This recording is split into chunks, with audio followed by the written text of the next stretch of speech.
आप देखे होंगे मोस्ट ऑफ द टाइम जो प्लांट्स हमारे होंगे वो क्या करते हैं, साल में अपने लीव्स को क्या करते हैं, ड्रॉप आउट कर देते हैं। ये भी एक सिंपल प्रोसेस लग रहा है, लेकिन ये प्रोसेस है हमारा एक्सक्रीशंस का, जो प्लांट में करने का एक तरीका है। Of waste material which is going to be made during the metabolic process which is going to take place inside the plants has to be removed from the body by the process. This process is called as excretions. Aquatic animals हैं, वो क्या करेंगे, easy way में ammonia को release करने के लिए access कर सकते हैं। इस तरह के हम लोग एनिमल्स को हम लोग एक अलग नाम भी देते हैं, ammonotelic. One kidney having a 1 million of nephron, यानी कि हर एक किडनी के ऊपर 10 लाख है, राइट। तो मिलियनियर तो हम लोग हो ही चुके हैं नेफ्रॉन के फॉर्म में। जैसे फंक्शंस ऑफ नेफ्रॉन जो हम लोगों ने बात किया था, पहला क्या है, फिल्ट्रेशन का काम है। कहाँ पे हो रहा है फिल्ट्रेशन, ग्लोमेरुलस में, राइट। किस चीज़ का फिल्ट्रेशन करेगा, protein, fat, water, glucose, urea and salts. यानी कि समझ जाओ कि आपको किडनी की प्रॉब्लम स्टार्ट हो गई। और एक सिंपल सा, इसका मेन रीजन 2 होता है। एक है हमारा ब्लड सर्कुलेशन लेवल का हाई या कम होना, बीपी का बढ़ना घटना, और शुगर लेवल का अनबैलेंस होना।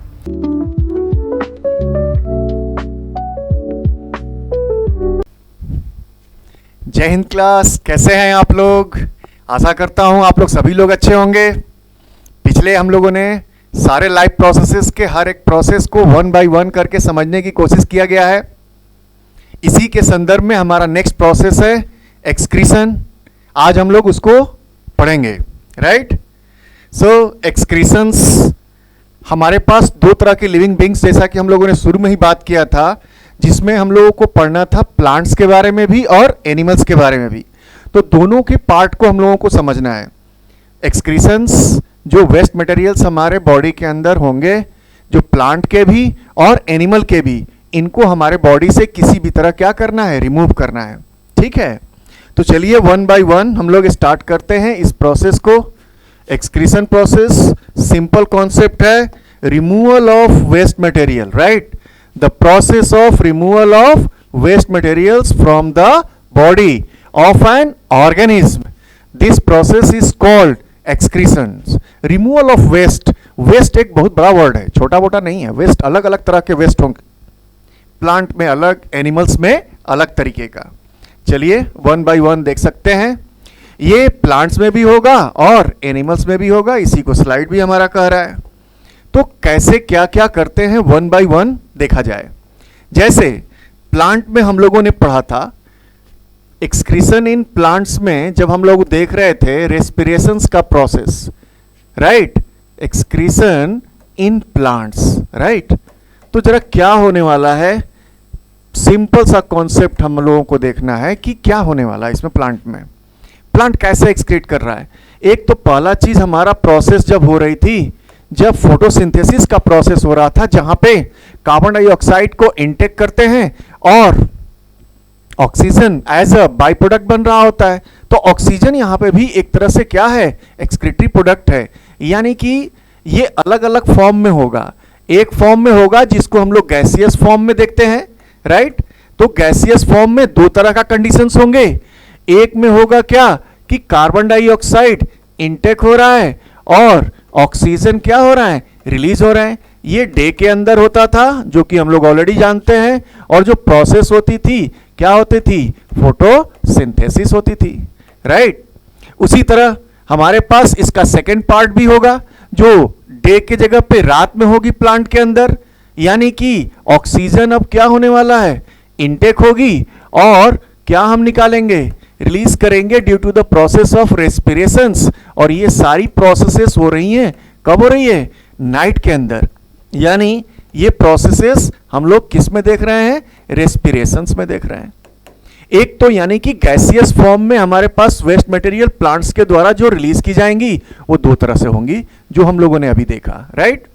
उसी तरह के हमारे पास अलग अलग तरह के भी वेस्ट मटेरियल्स होंगे, जैसे peeling out of bark, right?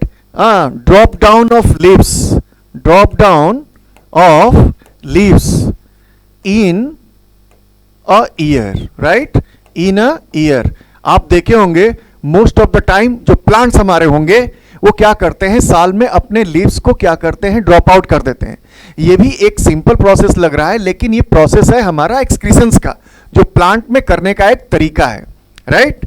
साथ में हमारे पास ये अलग अलग तरह के सब्सटेंसेस भी रिलीज करते हैं, जैसे रेजिन रिलीज करेंगे, लैटेक्स रिलीज करेंगे, राइट, और वेस्ट मटेरियल्स के फॉर्म में हमारे स्टेम के बॉडी से भी some kind of components release होते हैं, राइट।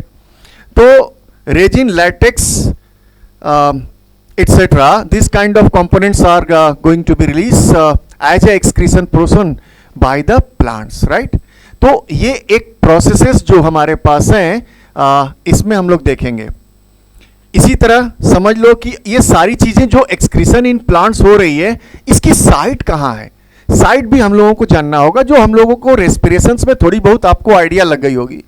तो अगर देखा जाए तो इसकी जो साइट है हमारी गैसियस फॉर्म में रिलीज करने की, हमारे पास एक पोर्शंस होते हैं क्या, स्टोमेटल पोर, राइट।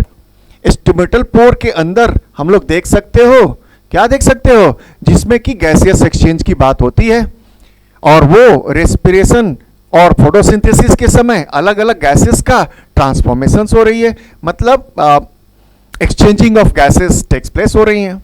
उसी तरह लीव्स के अंदर हमारे पास, लीव्स के पास तो है ये ड्रॉप आउट होना, साथ में रेजिन्स और लेटेक्स का रिलीज होना, ये हमारे स्टेम के बॉडी पार्ट्स में है। और स्टेम के बॉडी पार्ट्स में हमारे पास एक सेल्स पाए जाते हैं जिसको हम लोग नाम दे देते हो क्या, लेंटिसेल्स, राइट। एक ये भी पोर्शन है। और गैसियस एक्सचेंज में हमारे पास एक फोर्थ पोर्शन में रूट्स भी था, जहां पे भी गैसियस एक्सचेंज होती थी, क्योंकि वहां पे इंटरमॉलिक्यूलर सॉइल के अंदर स्पेसेज होते हैं जहां पे गैसियस एक्सचेंज इजीली क्या हो सकता है, टेक्स प्लेस होता है, राइट। तो this kind of particular sites where all kinds of removal of waste material which is going to be made during the metabolic process which is going to take place inside the plants has to be removed from the body by the process. This process is called, that is called as excretions. Removal of waste in the form of gaseous, in the form of water, in the form of all kinds of solids, liquid substances, right. So this kind of things has to be done, right. So apart from this, if you want to go through the statement like NCERT, there is a having a some kind of data here, so we can discuss, right. Excretion in plants, the main waste products by the plants are, what is there, carbon dioxide, water vapor, as well as oxygen, all the three components.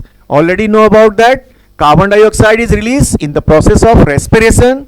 Water vapor is going to be released continuously during the photosynthesis by the process of transpiration, and another one, oxygen is going to be released during the photosynthesis, right, as a byproduct are there. So it is a kind of waste material which is going to be removed from the plant through the to the environment, right. Plant also stores some kind of these waste products in their body parts. See here, in leaves, in barks, in fruits of the plant. वो leaves में भी store कर रहा है, अपने bark में भी, bark the outer portions of the plant stem that is called as bark, right. So आप देखोगे कुछ ही देर बाद, कुछ दिनों बाद bark अपने आप वो क्या कर देते हैं, ruptured हो जाते हैं और वो drop out हो जाते हैं। ये वही पार्ट है जो कि वेस्ट मटेरियल के फॉर्म में है। उसी तरह फ्रूट्स के पार्ट में है, फ्रूट्स में भी हमारे पास पहले उसकी स्ट्रक्चर अलग होती है, लेकिन वो राइपनिंग होने के बाद फिर उसकी कलर चेंज होगी और वो अंत में क्या होंगे, ड्रॉप आउट होंगे। ये भी पार्ट है एक वेस्ट मटेरियल्स का ही, right. So plant get rid of this waste by the shedding of leaves. मैंने आपको बताया था ऑटम सीजन में मोस्ट ऑफ द प्लांट क्या करेंगे, अपने सारे के सारे लीव्स को एक बार ड्रॉप आउट करते हैं, फिर एक नई लिप्स का फॉर्मेशन होती है। ढेर सारा हम लोग वेस्ट मटेरियल जब लिप्स के अंदर डिपोजिशन हो जाती है, इकट्ठा हो जाने के कारण वो अब काम लायक नहीं रहा, तो उसको हम लोगों ने क्या कर दिया, प्लांट के हैविंग अपने नेचर के थ्रू वो ड्रॉप आउट हो जाएंगे, राइट। और तो और ये खूब सारे गम रिलीज करते हैं। Some kind of the plant also secrete their waste in the form of gums, right, the resins as well as latex form, right. So आपने देखा होगा कभी कभी स्टेम के अंदर गोन लाइक स्ट्रक्चर आपको बाहर की तरफ रिलीज करते हुए प्लांट में दिख जाएंगी। ये एक्चुअली वो रेजिन्स और गम और लेटेक्स जो होते हैं वो क्या है? वो सब एक तरह से प्लांट का वेस्ट मटेरियल है जो कि रिलीज करने का प्रोसेस के थ्रू, एक्सक्रीशन प्रोसेस के थ्रू प्लांट्स रिमूव करता है, right? So these are the components which are going to be study specific in a very concise time to be understand the concept excretion, right? Excretion in plants. So that's all kind of things are there. The major portion of this one, आप इसमें जब आप major portions में excretion में देखोगे तो human excretory system में ज़्यादा आपको पढ़ना है, right? So simply आप लोग go through करो और उसके बाद details में हम लोग इसको देखते हैं, right? सो ह्यूमन में भी सेम चीजें कॉन्सेप्ट चल रहा है कि इसमें आपको देखना है क्या, अलग अलग तरह के कंपोनेंट जो कि किस किस तरह के कंपोनेंट्स में आएंगे, इसको आप लोग देख लो one by one. The main waste product from here, right? The major waste product in humans are very simple concept are there. Major waste product concept is very simple. The removal of waste, that is called as excretion, right? All kinds of waste are there. Waste having a very broad category are there. In the form of first one, that is called as gaseous form. Here having a carbon dioxide. In human we are going to talk about, हम लोग अब human की बात कर रहे हैं जहां पे वेस्ट मटेरियल हमारा क्या है, कार्बन डाइऑक्साइड. कैसे बना? During the respirations. आप सभी ने देखा था, एरोबिक हो चाहे वो एनएरोबिक हो, कार्बन डाइऑक्साइड रिलीज होगा. मोस्टली केसेस में रेस्पिरेशन एरोबिक के थ्रू जो 1 ग्लूकोज हमारे पास मॉलिक्यूल्स ऑफ कार्बन डाइऑक्साइड और वाटर रिलीज कर रहा है, साथ में 38 मॉलिक्यूल्स ऑफ एटीपी फॉर्मेशंस कर रहे हैं. तो ये एक प्रोसेस होगी जहां पे गैसियस हमारे form carbon dioxide as a waste material के रूप में जाएगा. और नाइट्रोजनस वेस्ट में हमारे पास 3 चीजें दिख रही हैं, यूरिया, यूरिक एसिड और अमोनिया, राइट? ये हमारे ब्रेकडाउन कैसे होंगे इसको 1 बाय 1 करके देखेंगे. लीवर ब्रेकडाउन करता है और प्रोटीन के ब्रेकडाउन के थ्रू ये सारी की सारी नाइट्रोजनस वेस्ट कहलाती है, क्योंकि इसमें नाइट्रोजन कंपोनेंट्स हैं, इस वजह से हमारे पास इसको हम लोग नाइट्रोजनस वेस्ट करते हैं. साथ में हमारे पास जो थर्ड पोर्शन है जिसमें हम लोगों को एक्स्ट्रा अमाउंट ऑफ वाटर भी हमारे बॉडी के अंदर बन रहा है, उसको भी हम लोगों को रिलीज करना है. साथ साथ मिनरल्स भी है, खूब सारे मिनरल्स भी हैं जो हमारे बॉडी को जरूरत है, जैसे कैल्शियम है, फॉस्फेट है, मैग्नीशियम है. जितनी जरूरत है उतना यूटिलाइज करेंगे. अब ज़्यादा मात्रा में कोई चीज़ से अगर आ गया तो उसे क्या करना है, बैलेंस करना है. और ये सारी सिस्टम के लिए हमारे पास बॉडी में अलग अलग तरह के सिस्टम बने हुए हैं. ठीक है, चलते हैं. अब जरा देखो कैसे वेस्ट की बात कर रहे हैं. जैसे ह्यूमन में हमने एक्सक्रीशंस में एक लाइन लिखा था, क्या, रिमूवल ऑफ वेस्ट की बात कर रहे हैं.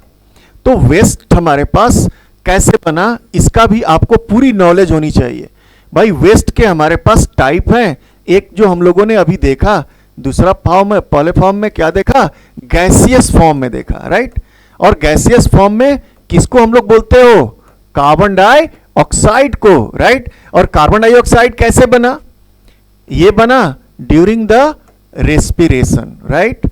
रेस्पिरेशन, जिसमें रेस्पिरेशन से कार्बन डाइऑक्साइड की मात्रा बढ़ गई और इसको हमको रिलीज करना है. तो गैसियस एक्सचेंज कैसे बन रहा है, by the process of respiration, right? दूसरा हम लोगों ने बात किया था कि ये किस तरह का प्रोडक्ट है जिसको हम लोग बोलते हो क्या, नाइट्रोजिनस वेस्ट के बारे में, राइट? तो नाइट्रोजिनस वेस्ट का मतलब ही है कि ऐसा वेस्ट जिसमें नाइट्रोजन पाया जा रहा हो. तो ये हमको 3 तरह से आपको बनता है. मोस्टली बनता है कैसे, अमोनिया के फॉर्म में, राइट?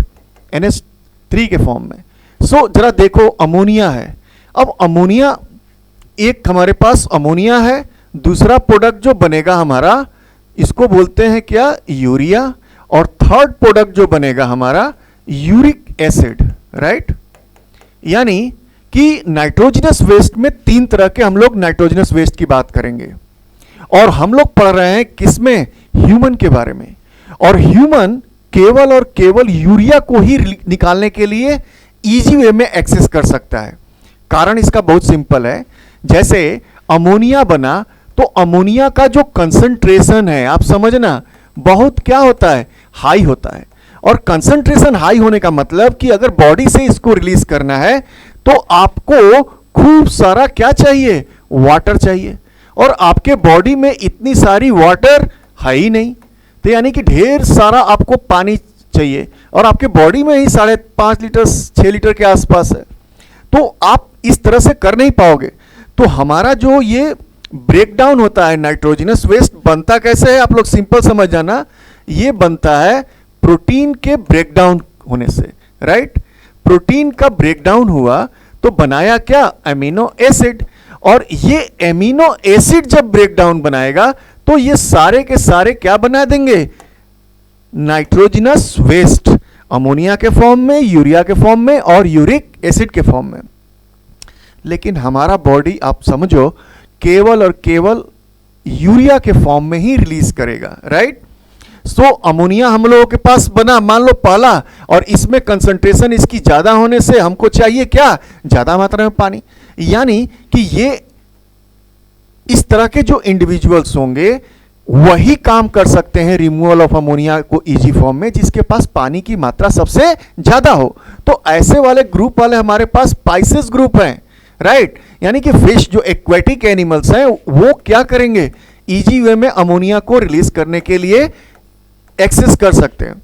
इस तरह के हम लोग एनिमल्स को हम लोग एक अलग नाम भी देते हैं, अमीनोटेलिक। इनको बोलते हैं क्या हम लोग, ammonotelic kind of individuals releases ammonia.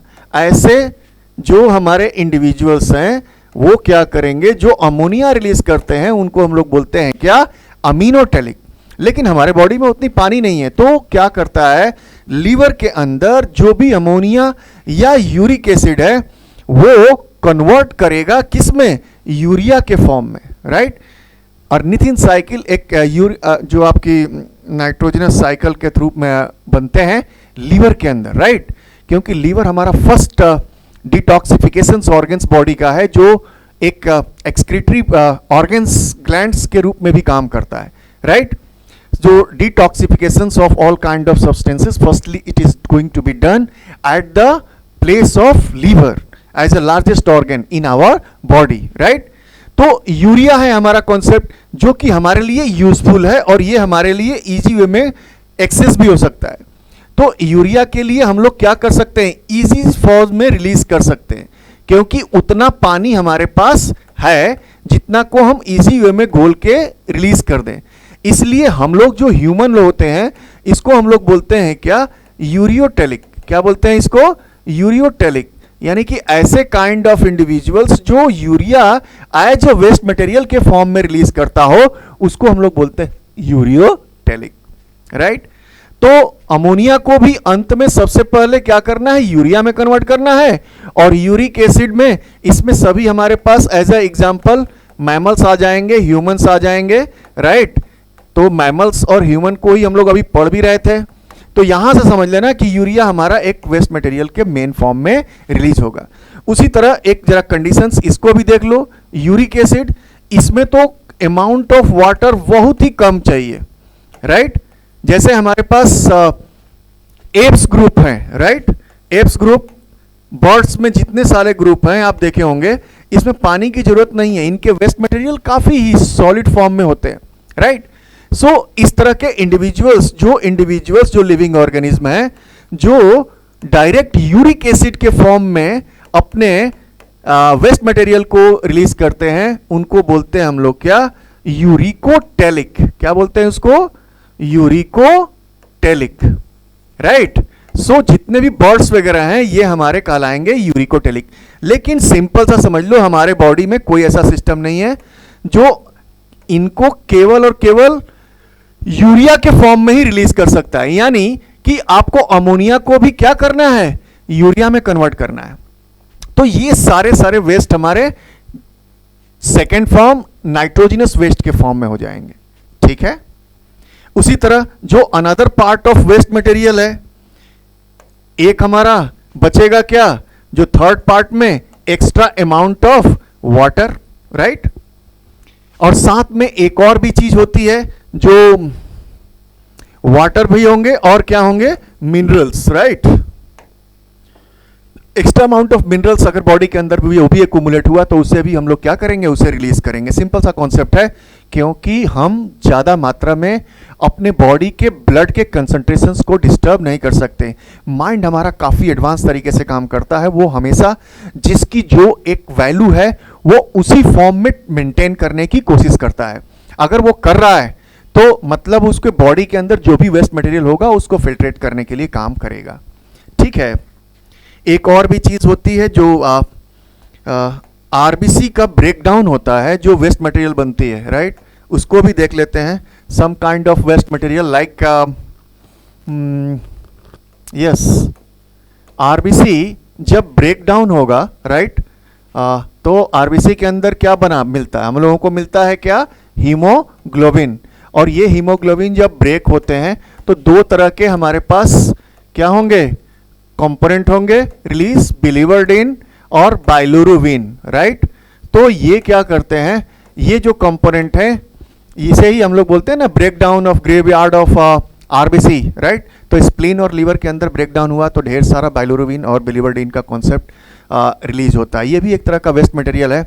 कभी कभी आप लोग देखे हैं कि बॉडी के अंदर खूब सारी येलो पिगमेंट है, जो बिलीवर्डिन और बाइलोरुबिन, एक ग्रीन पिगमेंट और एक येलो पिगमेंट है। तो वो बॉडी के अंदर ज़्यादा इकट्ठा होने की वजह से लीवर के अंदर ज़्यादा मात्रा में ब्रेकडाउन होती है हीमोग्लोबिन का, जिससे वो क्या करेगा कि उसकी बॉडी वीक हो जाती है और एक बीमारी हो जाती है जिसको हम लोग हेपेटाइटिस या जॉन्डिस के रूप में देखते हैं। और आपके बॉडी के अंदर ब्लड की मात्रा में ढेर सारा येलो पिगमेंट, बिलीवर्डिन और बाइलोरुबिन का मात्रा बढ़ जाता है, जो आँख पीले हो जाते हैं, राइट। एक्चुअली इसमें लीवर का काम करना बंद हो जाता है, आपकी एपेटाइट डाइजेशन की डिस्टर्ब हो जाती है और ऐसे केसेस में डाइजेशन काफ़ी डिस्टर्ब हो जाती है। ठीक है, तो ये भी एक तरह का वेस्ट मटेरियल्स है। तो this kind of waste materials जो कि हमारे बॉडी के अंदर बनेंगे गैसियस फॉर्म में, कार्बन डाइऑक्साइड, राइट, वाटर के फॉर्म में, जो लिक्विड के फॉर्म में है, नाइट्रोजनस वेस्ट के फॉर्म में है। वो कैसे बन रहा है, प्रोटीन के ब्रेकडाउन से बन रहा है, जिसमें नाइट्रोजनस में तीन चीज़ें हैं, अमोनिया है, यूरिया है और यूरिक एसिड है। साथ में हीमोग्लोबिन का ब्रेकडाउन से बाइलोरुबिन और बिलीवर्डिन का फॉर्मेशन हो रहा है, जो कि वेस्ट मटेरियल के फॉर्म में है। एक्स्ट्रा अमाउंट ऑफ वाटर और साथ में कुछ एक्स्ट्रा अमाउंट ऑफ मिनरल्स हैं जिसे हमको बैलेंस करना है। ठीक है, तो ये तो हम लोगों ने समझ लिया कि जैसे कि हम लोग पढ़ रहे थे कि भाई हम लोगों को पढ़ना है कि वेस्ट मटेरियल को कैसे देख रहे हैं। तो वेस्ट मटेरियल काफ़ी बड़ा चीज़ है, अलग अलग बॉडी में अलग अलग प्रोसेसेस के थ्रू बन रहे होते हैं। तो अब ह्यूमन के बारे में जब जानना शुरू करोगे तो आप ह्यूमन में जानोगे कि कौन कौन से ऑर्गन हैं जो इसके लिए रिस्पॉन्सिबल है रिमूवल ऑफ वेस्ट मटेरियल के लिए, राइट। चलते हैं वन बाय वन करके, एक एक करके समझते हैं, राइट। तो देखिए, ह्यूमन और एनिमल्स दोनों के अलग अलग कंपोनेंट हैं। कुछ और भी एनिमल्स के अलग अलग तरह के ऑर्गेनल्स हैं जो इन्वॉल्व हैं। जैसे ह्यूमन में हमारे पास किडनी काम करेगा, जैसे यहाँ पे दिया हुआ है। Some animal have a different kind of excretory organs. सभी एक एनिमल्स के अपने ऑर्गन्स भी क्या होंगे, अलग अलग होंगे, राइट। जैसे ह्यूमन के अंदर हमारे पास क्या है, nephron as a unit of kidney एक काम करता है क्या, एक्सक्रीटरी यूनिट के फॉर्म में, राइट। किडनी हमारा जो मेन ऑर्गन है, जो रिस्पॉन्सिबल है एक्सक्रीटरी प्रोसेस को कंप्लीट करने के लिए। एक एक किडनी में बहुत सारे नेफ्रॉन पाए जाएंगे, जहां पे आप देखोगे कि फिल्ट्रेशन यूनिट के रूप में जाना जाता है। ठीक है ना। One kidney having a 1 million of nephron, यानी कि हर एक किडनी के ऊपर 10 लाख है, राइट। तो मिलियनेयर तो हम लोग हो ही चुके हैं नेफ्रॉन के फॉर्म में, राइट। अर्थवॉर्म एक आप देखो, एक नेफ्रीडिया, उसका ऑर्गन कैसा है, जो एक्सक्रीटरी ऑर्गन्स के फॉर्म में काम कर रहा है, नेफ्रीडिया, या उसका स्किन भी काम कर रहा होता है। Some kind of amphibians is also going to be done such kind of things like frog. Insect है, उसके लिए अलग तरह के हमारे पास ऑर्गन्स है जिसे हम लोग मल्पीगियन ट्यूब्यूल्स बोल रहे हो, राइट। फ्लैट वॉर्म के लिए फ्लेम सेल्स है। यानी एनिमल्स में आप देखोगे अलग अलग तरह के एनिमल्स हैं, तो उनके एक्सक्रीटरी ऑर्गन्स भी क्या होंगे, अलग अलग होंगे, राइट। और ह्यूमन में पढ़ना है तो ह्यूमन में डिटेल्स में हम लोग किडनी के फॉर्म में इस चैप्टर को आगे बढ़ाएंगे, जो कि आप एज अ डायग्राम देख सकते हो। ठीक है, हमारे पास एक डायग्राम है जो समझाने के लिए ह्यूमन एक्सक्रीटरी सिस्टम के लिए, राइट, जिसमें आपको दिखाया गया है बॉडी के दो पार्ट जो यहां से आपको दिख रहा होगा, एक लेफ्ट और एक राइट किडनी के फॉर्म में। यानी हमारे पास दो किडनी हर एक इंडिविजुअल्स के जन्मजात आपको मिलने को नॉर्मल व्यक्ति में देखे जाएंगे, राइट। तो लेफ्ट किडनी और राइट किडनी, राइट। और साथ में एक हमारे पास यहाँ पे जो ट्यूब होगी जो जाके कनेक्ट होगी यूरिनरी ब्लैडर के थ्रू, राइट। और इसे हम लोग नाम दे देते हैं क्या, यूरेटर, जाके यूरिनरी ब्लैडर में स्टोर हो जाएगा। और लास्ट पॉइंट हमारा होता है क्या, यूरेथ्रा, जो कि point of releasing of waste material as a urination है, राइट। और ये जाके हमारे external organs of releasing of excretory organs में जाके कनेक्ट होंगी, जहां से वो वेस्ट मटेरियल्स रिलीज होगा, राइट।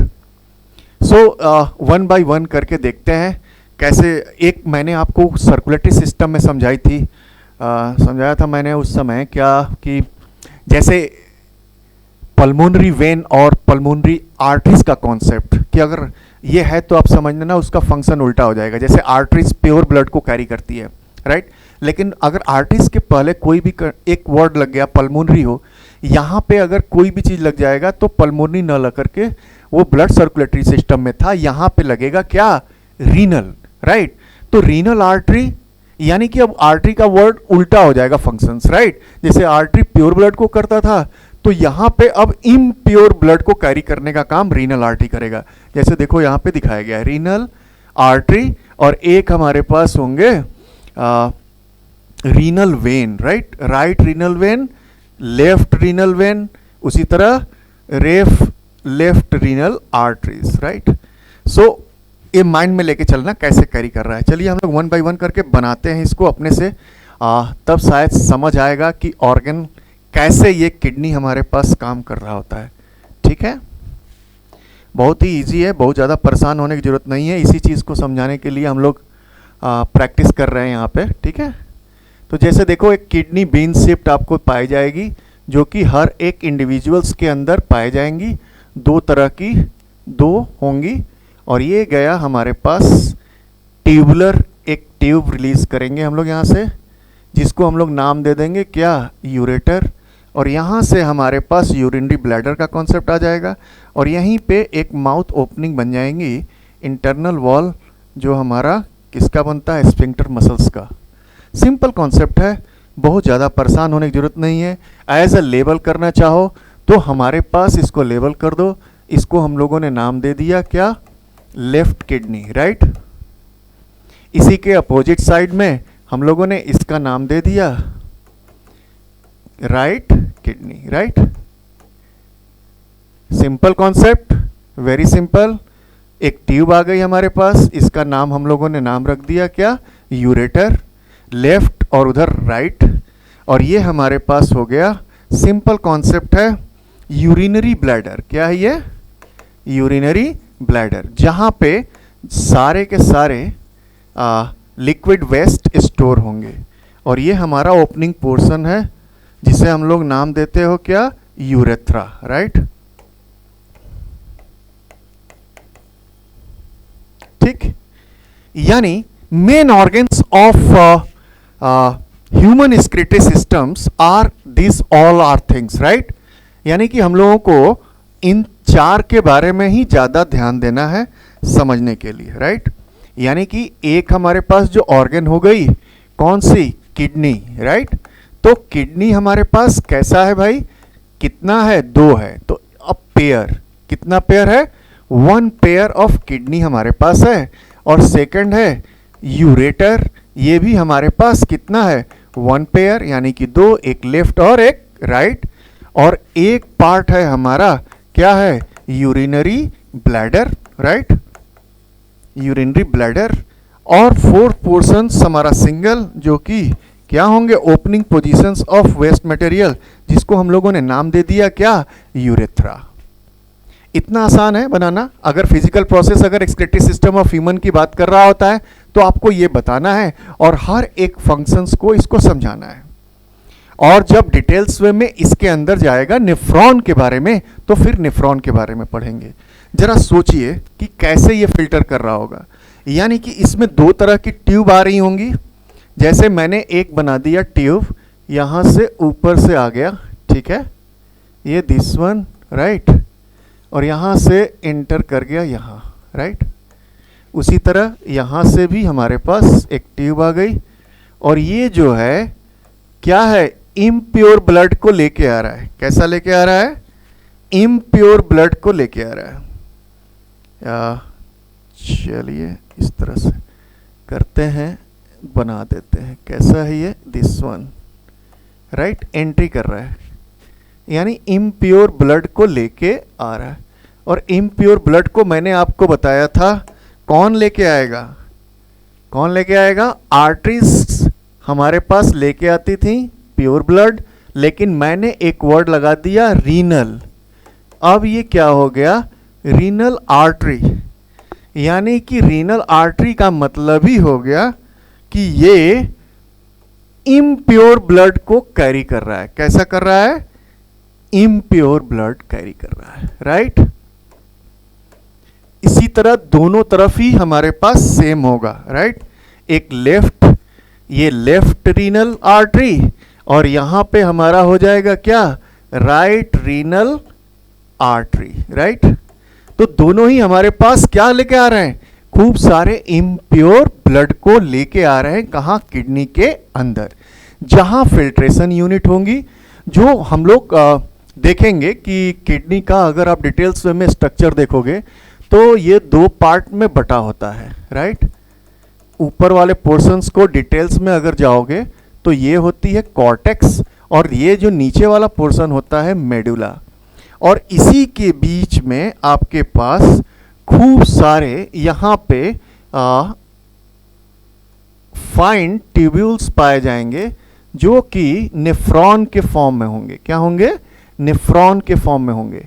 और ये एक पिरामिड शेप लाइक स्ट्रक्चर में बना होगा हमेशा इस तरह से, राइट।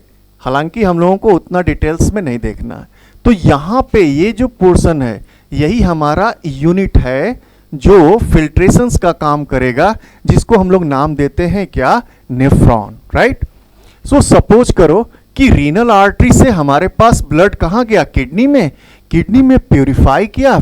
उस प्रोसेस को हम लोग समझेंगे फिल्ट्रेशंस के थ्रू, अल्ट्रा फिल्ट्रेशन, रीएब्जॉर्प्शंस और सिक्रीशंस के फॉर्म में, और waste material as a liquid के फॉर्म में हम लोग यूरेटर के थ्रू क्या कर रहे हैं? फिल्ट्रेशंस के बाद दोनों ट्यूब में वापस आएगा, और ये जाके इकट्ठा हो जाएगा कहाँ पे? हमारे यूरिनरी ब्लैडर में। और यूरिनरी ब्लैडर में जैसे ही फील होगा, वहाँ के अंदर की स्फिंक्टर मसल से बनी होती है, वो ऑटोमेटिकली आपके इनवॉलंटरी एक्शंस को एक्टिवेट करेगी। मेडुला ऑब्लंगाटा उसको क्या करेगा? बोलेगा फिल्टर करने के लिए भाई आप जाओ, रिमूव करो, ऑलरेडी आपका urination bladder full of urine से भर चुका, right. Automatically contractions is going to started and releases all kind of waste materials at the positions of where? From the urethra, right. So ये ऐसे काम करेगा। और फिल्ट्रेशंस यूनिट जो filter करने के बाद जो हमारे पास ऑर्गन होंगे, उसके लिए एक अलग तरह की हमारे पास ट्यूब बनेगी, सेम यहीं से निकल के माइक्रोपाइल के थ्रू ये जो पॉइंट होगी यहाँ से रिलीज कर दी जाएगी, राइट। यहाँ से यहाँ, और यहाँ से एक बना लो ऊपर की तरफ, और ये जो ट्यूब होगी जिसमें हमने क्या कर देना है? मेन ब्लड को रिलीज कर देना है। वो भी कैसा? Clean blood, right. तो यहाँ से हमने इसको रिलीज कर दिया, राइट। और इसका नाम हम लोगों ने रख देना है, क्या नाम रखना है? अपोजिट कर दीजिए। रीनल आर्टरी के जगह पे क्या नाम रख देंगे हम लोग इसका? Renal vein, right. और रीनल वेन हमारा कैरी करेगा कैसा ब्लड? प्योर ब्लड, जो कि यूरिनेशंस के बाद हमारा फिल्टर होके हमारे ब्लड सर्कुलेटरी सिस्टम में मूव आउट करेगा, एओर्टा के थ्रू हर एक बॉडी में ट्रांसपोर्ट हो जाएगा, जहां पे सभी तरह के ऑक्सीडेटिव जो हमारे ऑक्सीजन हैं वो यूटिलाइज होंगे रेस्पिरेशंस के प्रोसेस के थ्रू, और ग्लूकोज का ब्रेक डाउन करके खूब सारा एनर्जी बनाएगा रेस्पिरेशन के थ्रू, राइट। तो ये एक कॉन्सेप्ट है, आप समझिए कैसे हो रहा है। अगर एक बार फिर से रिकॉल कर लीजिए, सीधे रीनल आर्टरी से कहाँ गया, रीनल आर्टरी से हमारे किडनी में फिल्ट्रेट होते हैं, वहाँ पे नेफ्रॉन हमारा एज अ फिल्ट्रेशन यूनिट काम कर रहा होता है, वो रीअब्जॉर्प्शंस फिल्ट्रेट का काम करेगा, सिक्रीशंस करेगा न्यूट्रिएंट्स का, और यूरेटर के थ्रू भेज देगा कहाँ पे, यूरिनरी ब्लैड में ड्रॉप बाय ड्रॉप इकट्ठा होना स्टार्ट होगा, अंत में यूरिनरी ब्लैडर में स्टोर होंगे, जहाँ पे जब फील होगा तो ऑटोमेटिकली इनवॉलंटरी एक्शंस के थ्रू आपको फील होता है कि आपको रिलीज करने की ज़रूरत है, और waste material in the form of urinations we are going to be releases, right. Simple सा कॉन्सेप्ट है, बहुत ज़्यादा परेशान होने की ज़रूरत नहीं है। ये छोटा सा किडनी काफ़ी छोटा है ऐसे देखेंगे तो, लेकिन ये दिन भर में करीबन 150 लीटर्स वाटर को प्यूरिफाई कर रहा है, ब्लड को प्यूरिफाई कर रहा है। बहुत ही एक्टिव ऑर्गन्स हैं, और ये जस्ट अगर आप बैक योर हैंड करेंगे तो पीछे की तरफ पाया जाता है। 2 किडनी आपके पास, अगर इसकी डिटेल्स आप देखोगे तो 11 to 12 सेंटीमीटर इसकी लंबाई, ये 2 लेयर्स में बने हुए हैं, एक बाहर की तरफ भी एक लेयर पाई जाती है इसकी जो इसकी विड्थ होगी ये 2 to 3 सेंटीमीटर होगी, राइट। और यहाँ से यहाँ इसकी चौड़ाई जो होगी ये 3 to 4 सेंटीमीटर, राइट। और ये पूरी की पूरी प्रोसेस ऐसे काम करती है as a class 10th level physical process of excretion में सिर्फ यहीं तक देखना है। ऑर्गन कौन कौन से हैं ऑलरेडी मैंने समझा दिया, ठीक है। एक बार गो थ्रू करिए, 1 by 1 करके लिख देना। अब आप एक बार इसको समझ लो और देख लो, इसके थ्रू अगर आप नेफ्रॉन के बारे में हम लोग जो बता रहे थे, जो कि बेसिक फिल्ट्रेशन यूनिट के रूप में जाना जाता है as a excretion as a human being, थोड़ा सा स्ट्रक्चर समझाने के लिए, वो मैंने जो आपको किडनी एक बना के दिखाया था, वो सिंपल सा किडनी कुछ इस तरह से दिखती है अंदर बॉडी के अंदर, यानी कि ये कहाँ पे है ये समझ जाओ, आपके किडनी के अंदर यहाँ पे पाया जा रहा है, राइट। और यहाँ से हम लोगों ने इसको बड़ा करके देखा है, ठीक है। ये कुछ ऐसा बना हुआ है, राइट,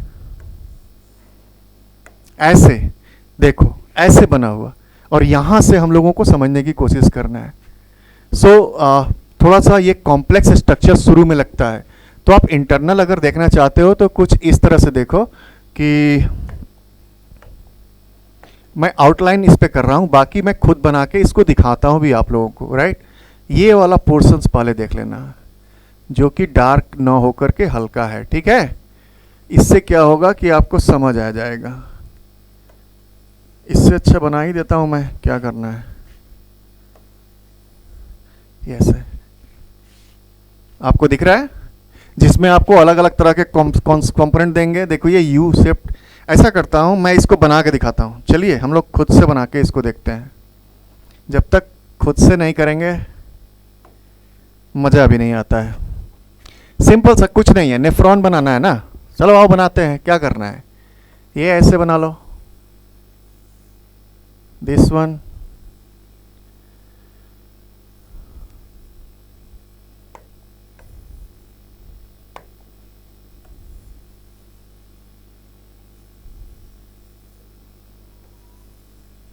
सर्कल लाइक स्ट्रक्चर, यहाँ एक थोड़ा सा चौड़ा कर दो, हेनले लूप बनानी है हमें, राइट।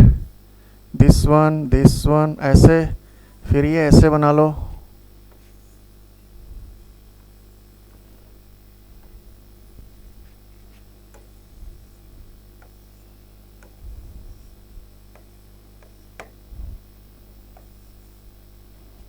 राइट।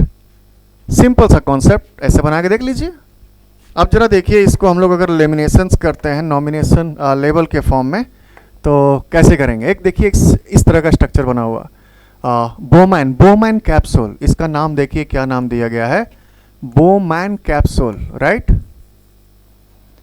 बोमैन कैप्सूल जैसे बो लाइक अ तीर धनुष होते हैं ना, वैसा देखिए बना हुआ बो की तरह, तो बोमैन कैप्सूल, राइट। और यहाँ पे ट्यूब्यूल्स आपको पाया जा रहा है, इस तरह से ट्यूब लाइक स्ट्रक्चर है। एक खास बात है कि जब बोमैन कैप्सूल्स के जो ट्यूब्यूल्स होते हैं बोमैन के जो पास में होते हैं, इसका नाम अलग रख दिया गया, इसका नाम रख दिया पीसीटी। क्या बोलते हैं इसको? PCT, right. इसको बोलते हैं प्रॉक्सिमल कॉन्वोल्यूटेड ट्यूब्यूल्स, राइट। ठीक है, यहां आके देखिए ये पॉइंट थोड़ा चौड़ा हो गया, इसको हम लोगों ने नाम दे दिया क्या? Henle's loop. और सेम ट्यूब्यूल्स यहां पे भी पाई जाती है, जो ये पीसीटी था यहां पे डीसीटी हो गया, DCT, distal convoluted tubules, distal convoluted tubules. क्या मतलब है? दोनों में अंतर सिर्फ इतना है, जो बोमन कैप्सूल्स के पास में है उसका नाम पीसीटी हो गया, प्रॉक्सिमल कॉन्वोल्यूटेड ट्यूब्यूल्स, और जो बोमन कैप्सूल से दूर है उसका नाम रख दिया हम लोगों ने क्या? Distal convoluted tubules. ये सब हमारे पास कलेक्टिंग डक्ट्स हैं, राइट। कलेक्टिंग डक्ट्स यूरिनेशंस को जाके कनेक्ट कर जाएगा, ये वाला पोर्शन हमारा यूरेथ्रा से जाके कनेक्ट हो जाएगा। अब देखिए स्टार्ट होती है यहाँ से, जो हम लोगों को समझना है क्या करना है। अगर आप देख रहे हो तो यहाँ से देखो एक हमारी ट्यूब आ गई, जो हम लोगों ने देखा था, जिसको नाम दे देना है, ये कुछ ऐसे बना, इसकी ब्रेथ थोड़ी क्या है? ज़्यादा है, ठीक है। और यहाँ से ब्लड आ रहा है, क्या आ रहा है? ब्लड। कैसा? इम्प्योर ब्लड, इम्प्योर ब्लड है, ठीक है, यानी कि यूरिनेशंस को क्लीन करना है। इसका नाम हम लोगों ने रख दिया क्या? नाम रख दिया अफरेंट। आर्टरी से आया ना, और आर्टरी से आने वाले ट्यूब्यूल्स के फॉर्म में है, इसलिए इसका नाम रख दिया arteriole, afferent arteriole, right. The kind of fine capillary tubes which is going to be originated at the arteries, right? So इसको हम लोगों ने यहाँ पे ड्रॉ कर दिया। यहाँ पे एक पोर्शंस हम लोगों को ड्रॉ करना है, जिसमें आप देखोगे कि ये कुछ इस तरह से ऐसे बन जाएंगे कैपिलरीज के फॉर्म में, खूब सारे कैपिलरीज के फॉर्म में बढ़ जाएंगे, राइट। इसको हम लोगों ने नाम दे दिया, नाम है ग्लोमेरुलस। क्या नाम दे दिया? Glomerulus, right.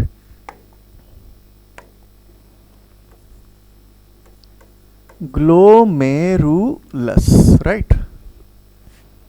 बस इमेज को और आगे बढ़ा देते हैं। यहां एक पतली सी ट्यूब बन जा रही है, और ये ट्यूब बनने के बाद ये आके यहाँ पे खूब सारे ट्यूब्यूल्स बना दे रही है, इस तरह से, राइट। और ये आके यहाँ से ऐसे जुड़ जाएगा, ये ऐसे, और इसको आप क्या करो? टर्न कर दो चारों तरफ, कुछ नहीं करना है, परेशान नहीं होना है। और यहाँ से आके ये पतली सी निकल जाएगी, कहाँ पे? वेन्स, हमारे पास रीनल वेन के पास चली जाएगी, ठीक है। और यहाँ पे कुछ फाइन ट्यूब्यूल्स पड़ी हुई हैं, ठीक है। कुछ इस तरह से डायग्राम आप समझो, और इसको 1 बाय 1 करके समझ लेना है फंक्शंस।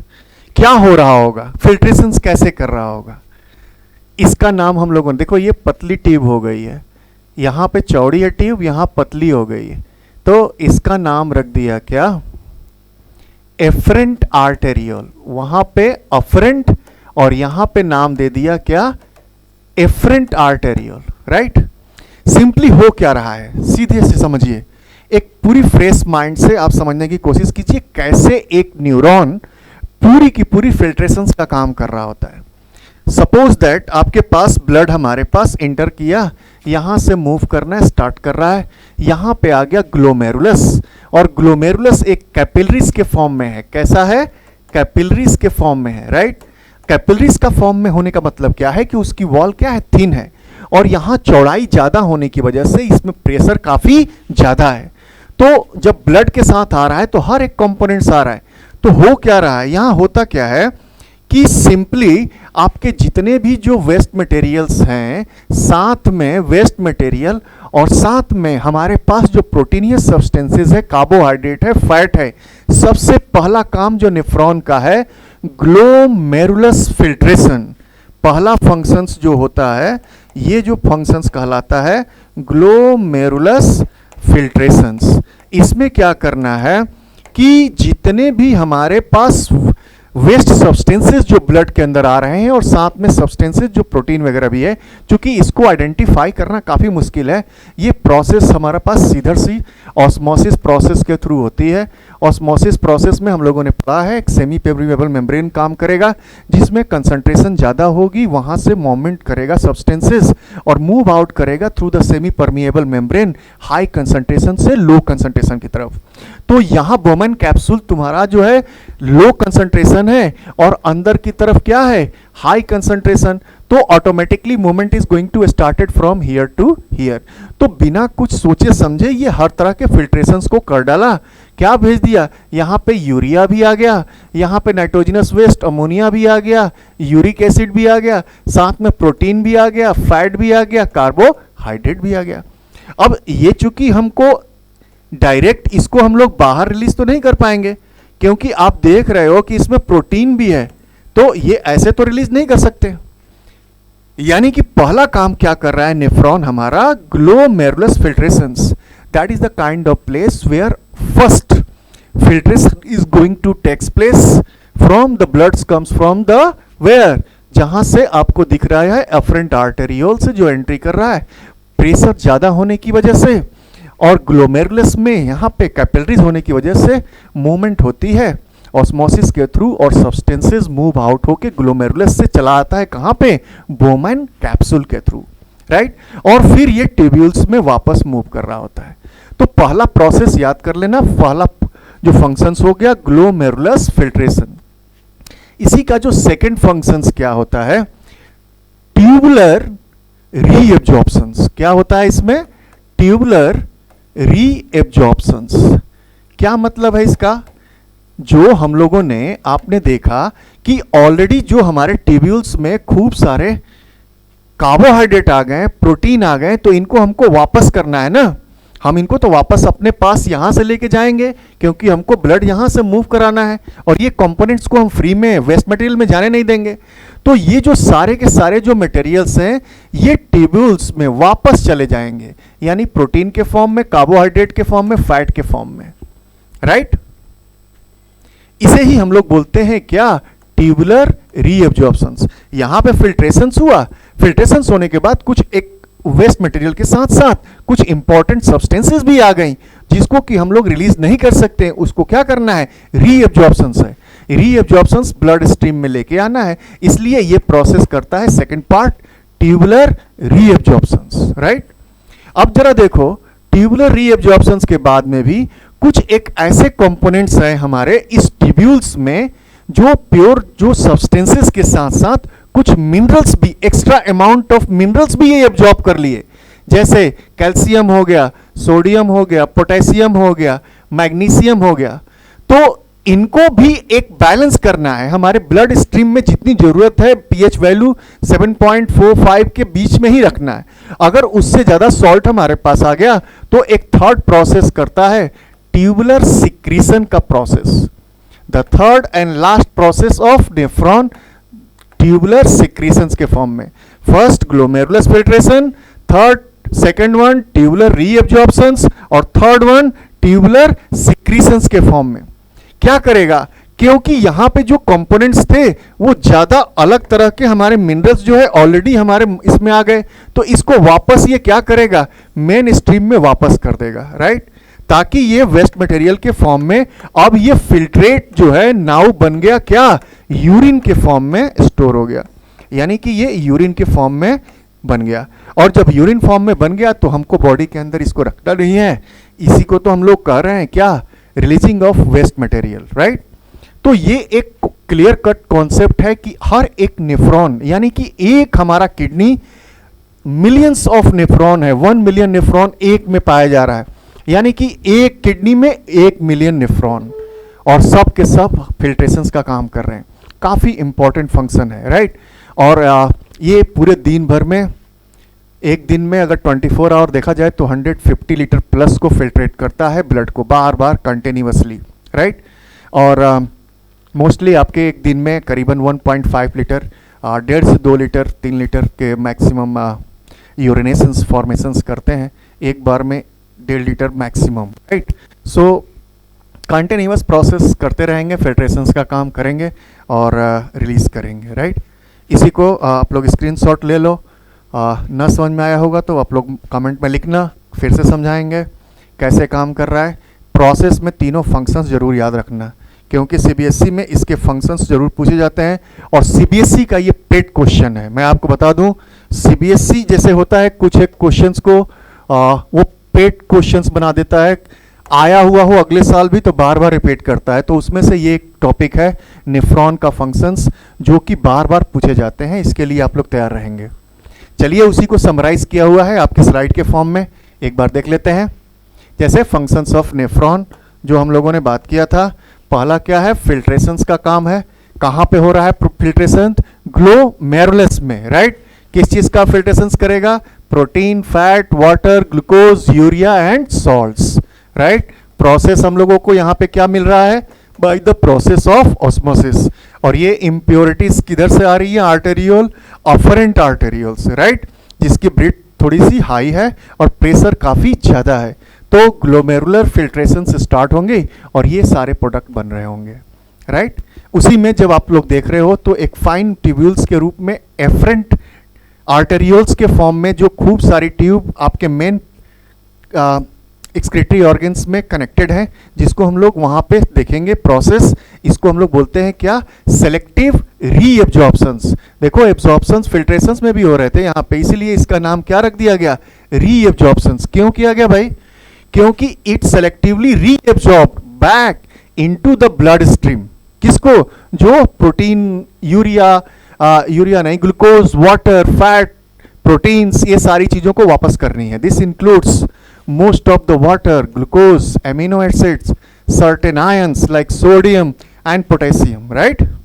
तो this kind of components को हम लोग वापस फिर से selective reabsorptions करते हैं, या इसे हम लोग नाम दे देते हैं tubular reabsorptions के फॉर्म में, right? और थर्ड पार्ट जो हमारे पास है secretions के फॉर्म में, जो सेम प्रोसेस हेल्प करेगी precise regulations of the body internal environment including blood pressure, electrolyte balance and the pH value, right. Electrolyte जो हमारे बॉडी में मिनरल्स पाए जाते हैं उसको हम लोग इलेक्ट्रोलाइट्स बोलते हो। Sodium, potassium, magnesium, calcium, all kinds of components को, जो कि बॉडी के, हमारे हर एक बॉडी के जो पीएच वैल्यू है हमारे ब्लड का, उसको क्या करना है? बैलेंस करना है। तो जितनी जरूरत है उतना रहेगा, बाकी सबको क्या करेंगे? रिमूव कर देंगे, right. So functions of nephron आता है, आपको याद होना चाहिए, तीनों फंक्शंस के बारे में समझाना है, डायग्राम बनाना है, 1 बाय 1 प्रोसेस को लिखिए, काम खत्म, ठीक है। अब देखिए एक नई तरह की प्रॉब्लम इसमें आ गई। सपोज दैट आपकी किडनी तो बड़ा ही भाई यूनिक है, अभी तक किडनी ट्रांसप्लांट के लिए बहुत सारी चीज़ें चल रही हैं हमारे यहाँ, लेकिन सक्सेसफुल तो नहीं हुई। अब सोचिए जब आपकी पूरी ब्लड स्ट्रीम में प्रॉपर तरीके से कोई भी फिल्ट्रेशंस का प्रोसेस कंप्लीट ना हो रहा हो तो क्या होगा? यानी कि किडनी काम करना बंद कर दिया। किडनी काम करने का मतलब ऐसा नहीं है कि आपका फिल्ट्रेशंस नहीं हो रहा है, फिल्ट्रेशंस हो रहा है, लेकिन वो प्रॉपर फिल्ट्रेट ना हो करके उसके साथ साथ क्रेटिनिन लेवल भी आपके बॉडी के अंदर बढ़ता चला जा रहा है, यानी कि इम्प्योरिटीज़ जो नाइट्रोजनस वेस्ट की है वो बढ़ती चली जा रही है। इसका पहचान कैसे करेंगे? सिंपल सा समझना, जब किडनी फेल्योर का कॉन्सेप्ट होगा तो आपके बॉडी के जो तलवे के टखने होंगे वहाँ पे पैर सूजना शुरू हो जाएगा, थोड़ा थोड़ा स्वेल करना शुरू कर देगा, यानी कि बॉडी आपकी फिल्ट्रेट होकर वेस्ट मटेरियल्स को बाहर रिलीज ही नहीं कर पा रही है और वो धीरे धीरे इकट्ठा होना शुरू हो जा रहा है। वो धीरे धीरे मसल्स में इकट्ठा होगा, आप पुश करके देखोगे, दबाने के बाद वहाँ से मूवमेंट नहीं होगा, वो वापस नहीं आएगा मसल्स, यानी कि समझ जाओ कि आपको किडनी की प्रॉब्लम स्टार्ट हो गई। और एक सिंपल सा, इसका मेन रीज़न दो होता है, एक है हमारा ब्लड सर्कुलेशन लेवल का हाई या कम होना, बीपी का बढ़ना घटना, और शुगर लेवल का अनबैलेंस होना। किसी भी व्यक्ति का अगर आप देखोगे किडनी फेल्योर का कारण यही दो चीज़ होती हैं, एक शुगर जिसको हम लोग डायबिटीज़ के रूप में जानते हैं, और दूसरा पोर्शन हमारा होता है ब्लड प्रेशर्स का बैलेंस ना होना, राइट। सो किडनी फेलियर हो गया तो अब करेंगे क्या, क्या करना है भाई, सिंपल सा, बॉडी का बॉडी मसल्स में इकट्ठा होना, पानी स्टार्ट होना शुरू हो जाएगा, वेस्ट मटेरियल भरेगा, साथ में लंग्स तक पहुंच जाएगा, सांस लेना मुश्किल हो जाएगी, ठीक है ना। तो ऐसे में करोगे क्या, सिंपल सा चीज़ है, हमें एक दूसरी तरह की आर्टिफिशियल किडनी की व्यवस्था करनी पड़ेगी। उसे ही हम लोग नाम दे देते हैं क्या, डायलिसिस। उस प्रोसेस को नाम दे देते हैं हम लोग, क्या लिखते हैं, डायलिसिस प्रोसेस, राइट। तो दूसरा कोई उपाय ही नहीं है हमारे पास, क्या करें, बॉडी के अंदर जितनी भी प्रोसेसेस हैं, जो ब्लड के अंदर इम्प्योरिटीज़ है, उसको क्या करना है, फिल्ट्रेट करना है। तो उसके लिए एक डायलाइज़र मशीन आपके पास आती है जो आजकल काफ़ी पॉपुलर है। क्या करते हैं, आपके आर्टरीज और वेंस दोनों को कनेक्ट कर दी जाएगी, आपकी सारी की सारी ब्लड वापस उस मशीन में जाएंगे थ्रू प्योरिफिकेशंस। लेकिन प्रॉब्लम यहाँ ये होती है कि जो हम लोगों ने अभी आपको बताया था कि जो नेफ्रॉन का जो फंक्शंस है, सेकेंड फंक्शंस, ट्यूबुलर रीएब्जॉर्प्शन, यहां पे ऑटोमेटिकली आपको देखने को नहीं मिलेगा। यानी कि ग्लोमेरुलर फिल्ट्रेशंस तो हो जाएगा, यानी कि जितने भी वेस्ट मटेरियल के साथ साथ जो न्यूट्रिएंट्स भी है वो भी क्या हो जाते हैं, बाहर निकल जाते हैं, और वेस्ट मटेरियल के फॉर्म में बाहर निकाल दिए जाएंगे। तो हर एक व्यक्ति जो एक नॉर्मल व्यक्ति है, आप सिंपल सा समझिए कि उसको कम से कम 12 घंटे की डायलिसिस की जरूरत पड़ती है। यानी कि 12 घंटे का मतलब क्या है कि अगर इतना सारा ब्लड एक दिन में अगर किसी व्यक्ति को प्यूरिफाई किया जाए तो वो इतना वीक हो जाएगा कि काम ही नहीं कर पाए, कुछ भी नहीं। इसलिए सप्ताह में उसको अब 3 बार करते हैं, 4-4 घंटे के लिए, ठीक है, एक एक दिन गैप करके। नहीं तो उसके बॉडी में फिर से फिल्ट्रेशंस का प्रोसेस, मतलब पानी का भरना शुरू हो जाएगा, लंग्स में पानी भरेगा, सांस लेना मुश्किल हो जाएगी। तो ऐसे केसेस में हमेशा 3 दिन का एक शेड्यूल हो जाएगी, हर एक व्यक्ति अपना ब्लड को प्यूरिफाई करेगा डायलाइजर मशीन के थ्रू, और वो उसमें करेंगे। उसमें क्या होता है कि थोड़ी सी आपकी प्रोटीन और ग्लूकोज की मात्रा काफ़ी ज़्यादा मात्रा में लॉस होती है और बॉडी वीक होना स्टार्ट हो जाता है, ठीक है। इस प्रोसेस को बोलते हैं हीमोडायलिसिस। एक दूसरा प्रोसेस भी होती है जब ये स्टार्ट कर रहे होते हैं किसी को डायलाइजर मशीन से पहले, उसको बोलते हैं स्टमक से निकाले जाने वाले जो है ना वेस्ट मटेरियल्स, जिसको बोलते हैं पेरिटोरियल डायलिसिस, राइट, जहाँ से बॉडी के स्टमक के अंदर से इम्प्योरिटीज़ को निकाली जाती है। लेकिन ये कुछ समय के लिए होता है, अंत में उसे हीमोडायलिसिस पे आना ही पड़ता है। तो ऐसे क्या होगा कि आपका कंटिन्यूअस इम्प्योरिटीज़ आपको कंटिन्यूअस रिमूव होती रहेगी, और विद इन 2 डेज आपको सारे प्रोटीन को भी क्या करना है, बैलेंस करना है। काफ़ी टफ प्रोसेस है, और परमानेंट इलाज तो एक ही है, जो ट्रांसप्लांट ऑफ किडनी की बात की जाती है। अपने ब्लड रिलेशंस के थ्रू कुछ किडनी को सेट करते हैं, ट्रांसप्लांट करते हैं, ताकि फिर से वो रिकवर करे और ह्यूमन अपने नॉर्मल तरीके से काम कर सके। तो दोनों में से कोई भी एक अगर होगा तो काम चल जाएगा। तो ये सारी चीज़ें हम लोग इस प्रोसेस में देखें, जिसको हम लोग बोलते हैं एक्सक्रीशन, राइट। तो आप लोग देखिए, समझिए, मोस्टली सभी पार्ट आप लोग ऐसे इस सारे चैप्टर को देखिए, कंटेंट को देखिए। कुछ भी ऐसा लगता है तो आप कमेंट करिए, और कमेंट हब से जुड़े रहिए। हर समय हम लोग हर एक प्रोसेस को लेके हुए आते जाएंगे। ये लास्ट प्रोसेस था जिसमें हम लोगों ने पूरी लाइफ प्रोसेस को कंसाइज करने की कोशिश की। आपका फीडबैक हमारे एक्टिविटी पे काफ़ी इन्हांस करने की कोशिश करेंगे हम लोग भी अपने एक्टिविटी के थ्रू, अपने कंटेंट के थ्रू। इसलिए आपका फीडबैक काफ़ी इम्पॉर्टेंट है। सो आप लोग भेजिए, देखिए, और कमेंट हब से जुड़े रहिए। Thank you all of you for watching comet hub online. Thank you so much. जय हिंद।